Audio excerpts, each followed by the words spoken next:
அஸ்ஸலாமு அலைக்கும் ரஹ்மத்துல்லாஹி தஆலா வ பரகாத்துஹு.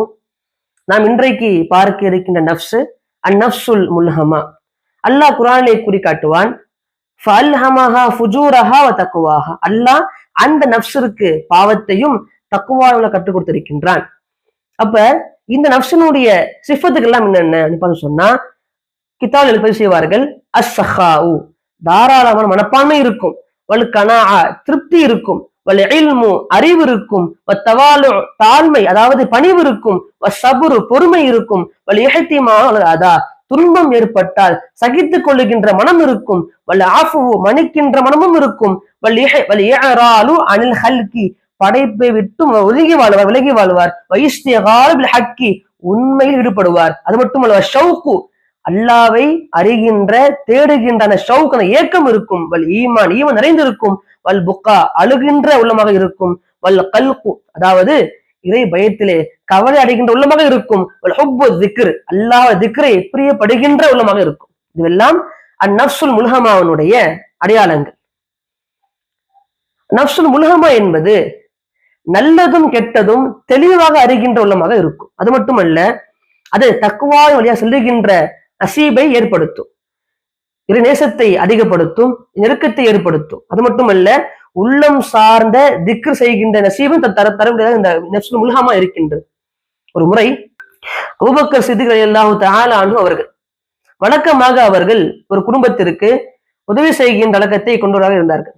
பொதுவாக அபூபக்கர் சித்திக் ரலியல்லாஹு தஆலா அன்ஹு அவர்கள் மிகப்பெரிய கொடைவல்லர். அப்படி இருக்கின்ற பொழுது தன்னுடைய மகளை பற்றி ஒரு இட்டுக்கட்டை ஊர் மக்களுக்கு மத்தியில பரவப்பட்டிருக்கின்ற பொழுது தன் உதவியை பெறுகின்ற ஒரு நபர், ஒரு சஹாபி அந்த கருத்தை சொன்னார். இத்தனை நாட்களாக செய்து வந்த உதவியை தன் மகளை பற்றி தவறாக சொன்ன காரணமாக அபூபக்கர் சித்திக் ரலியல்லாஹு தஆலா அவர்கள் உதவி நிறுத்தி விட்டார்கள். அப்ப அல்லாஹ் இந்த ஆயத்தை இறக்குறான் பாருங்க, வல் யாஃபு வல் யஃப்ஸஹு அலா துஹிப்பூன அன் யக்ஃபிரல்லாஹு லக்கும். இந்த ஆயத்து இறக்கப்பட்ட பொழுது அபூபக்கர் சித்திக் ரலியல்லாஹு தஆலா அன்ஹு அவர்கள் அழுக ஆரம்பித்து விட்டார்கள். அழுக ஆரம்பித்து விட்டு தௌபாவை அல்லாஹ்விடம் கேட்டு இத்தனை நாட்கள் உதவி அந்த குடும்பத்தை மீண்டும் உதவ முன்வந்தார்கள். அப்ப நஃப்ஸுல் முல்ஹமா என்பது குர்ஆன் ஆயத்து இறக்கப்பட்ட பொழுது, குர்ஆன் ஆயத்தை ஓதப்பட்ட பொழுது அதை சிந்தித்து மனம் வருந்துகின்ற உள்ளமாக நஃப்ஸுல் முல்ஹமா இருக்கும். அதே போன்றுதான் உமர் ரலியல்லாஹு தஆலா அன்ஹு அவர்கள் ஆட்சி காலத்துல அவர்கள் ஊர் மக்களுக்கு மத்தியில அந்த ரோந்து பணியில செய்கின்ற வேளையில ஒரு வீட்டுல தாயும் மகளும் பேசிக் கொண்டார்களாம். பாலை கறந்து விட்டு தாய் சொன்ன வார்த்தை, நம்ம இந்த பால்ல தண்ணீரை கலந்து சொல்றாங்க. மகள் சொன்ன வார்த்தை, இது உமர் இல்லாத ஆட்சி காலம், நாம் தண்ணீரை கலந்த செய்தி ஹலீஃபாவுக்கு தெரிந்தால் கண்டிப்பாக சொல்லுகின்ற பொழுது தாய் சொன்ன வார்த்தையை பாருங்க, நம்ம ஹலீஃபா பார்க்க வைப்பான்னு சொன்னாங்களாம். மகள் சொன்ன வார்த்தை, ஹலீஃபா பார்க்காவிட்டாலும் ஹலீஃபாவை படைத்த அல்லாஹ் பார்க்க சொன்ன வார்த்தை உமர் ரலியல்லாஹு தஆலா அன்ஹுவுக்கு மிகவும் வியப்பை ஏற்படுத்தியது. அப்ப நஃப்ஸுல் முல்ஹமா என்பது யாரும் பார்க்காவிட்டாலும் அல்லாஹ் பார்க்கின்ற அந்த உள்ளத்தில் அந்த எண்ணம் புதைந்திருக்கும், ஏற்படுத்தும். இந்த பெண்ணை தான் உமர் ரலியல்லாஹு தஆலா அவர்கள் தன் மகனுக்கு திருமணம் முடித்து கொடுத்தார்கள். இந்த அம்சத்தில் வந்தவர்கள் தான் உமர் இப்னு அப்துல் அசீஸ் ரலியல்லாஹு தஆலா அவர்கள். மிகப்பெரிய ஆட்சியாளர், ஹலீஃபா, இரண்டாவது உமர் என்று போற்றப்படுகின்ற மிகப்பெரிய ஆட்சியாளர். அப்ப இந்த தூய்மையான இரண்டு சேருகின்ற பொழுது அல்லாஹ் ஒரு பரிசுத்தமான சிந்தை ஏற்படுத்துகின்றார். அடுத்து பாருங்க, மூன்றாவது நாம் பார்க்கின்றோம், ஒரு ஊரில் ஒரு நபர் தன் முகத்தை மறைத்து கொண்டு ஊர் மக்களுக்கு உதவுகின்ற நபராக இருந்தார். அந்த ஊர் மக்கள் யாருக்கும் தெரியவில்லை, உதவுவது யாரும் தெரியல. ஆனால் ஒரு சில காலம் கழித்த பிறகு ஒரு நபர் மரணிக்கின்றார். அவர் மரணத்திற்கு பிறகு அந்த உதவி வரவே இல்லை. அப்பதான் தெரிஞ்ச ஊர் மக்களுக்கு இத்தனை ஆண்டுகளாக உதவியது இவர்தான் சொன்னாங்கன்னு சொன்னா, நஃப்ஸுல் முல்ஹமா யாரும் இருக்கின்றதோ அவர் மறைமுக அமலை செய்கின்றவராக இருப்பார்.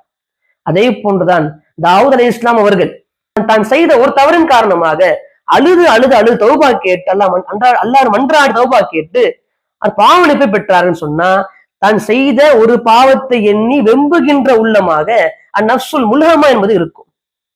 இப்ப இந்த நஃப்ஸுல் முல்ஹமா அப்படி அடைய முடியும் சொன்னால் ஒரு 7 வழிகளை இமாம்கள் கூறுவார்கள். முதலாவது, இன்ன அக்ரமக்கும் இன்தல்லாஹி அத்காக்கும். தக்குவாவை நாம் வளர்த்து கொள்ள வேண்டும். தக்குவா வளர்ப்பதன் மூலியமாக நாம் நஃப்சுல் முல்ஹமாவை அடைந்து கொள்ளலாம். தக்குவா அடைவதென்றால் என்ன? ஹராமை தவிர்த்துக் கொள்வது, சந்தேகம் இருக்கின்ற விஷயத்தை விட்டு ஒதுங்கிக் கொள்வது முதலாவது. இரண்டாவது முராக்கபா, நாம் செய்கின்ற அமல்களை கண்காணித்து அல்லாஹ் முராக்கபாவில் ஈடுபட்டு அல்லாஹ்விடம் பேசி தவறை முறையிட்டு நாம் பாவம் பெறுகின்ற பொழுது நம்முடைய தக்குவா அதிகமாகி நாம் அந்நஃப்சுல் முல்ஹமா அடைகிற நசீபாக இருக்கின்றது. மூன்றாவது கூறுகின்ற பொழுது அஸ்ஸிக்ரு சிர்ரியுன், நாம் செய்கின்ற மறைமுக திக்ரின் காரணமாக நம் நஃப்சு மாற்றப்படுகின்றது. நாலாவது அஃபலா யததப்பரூனல் குர்ஆன, நீங்கள் குர்ஆனை சிந்திக்க மாட்டீங்களா கேட்கிறான். அப்ப நம் குர்ஆன் ஓதப்படுகின்ற பொழுது அதை நாம் செவித்தாழ்த்தி கேட்டு சிந்திக்கின்ற பொழுது அந்த சிந்திக்கின்ற அந்த ஒரு செயல் கூட நம் நஃப்ஸை நஃப்சுல் முல்ஹமா மாற்றுவதற்கு தௌஃபீக்காக உதவியாக இருக்கின்றது.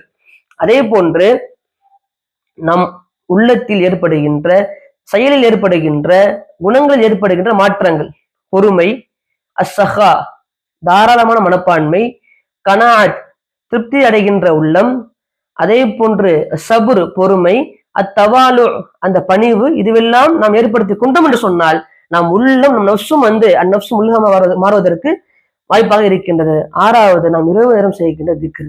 கடைசியாக ஏழாவது நாம் பார்க்கின்ற பொழுது நமக்கு சுற்றி உள்ள நபர்களை நல்ல ஃப்ரெண்ட்ஸ் நாம் ஏற்படுத்திக் கொள்ளணும். இதுவெல்லாம் நஃப்சுல் முல்ஹமா அடைகின்ற வழியாக இருக்கின்றது. அஸ்ஸலாமு அலைக்கும் ரஹ்மத்துல்லாஹி தஆலா வபரகாத்துஹு.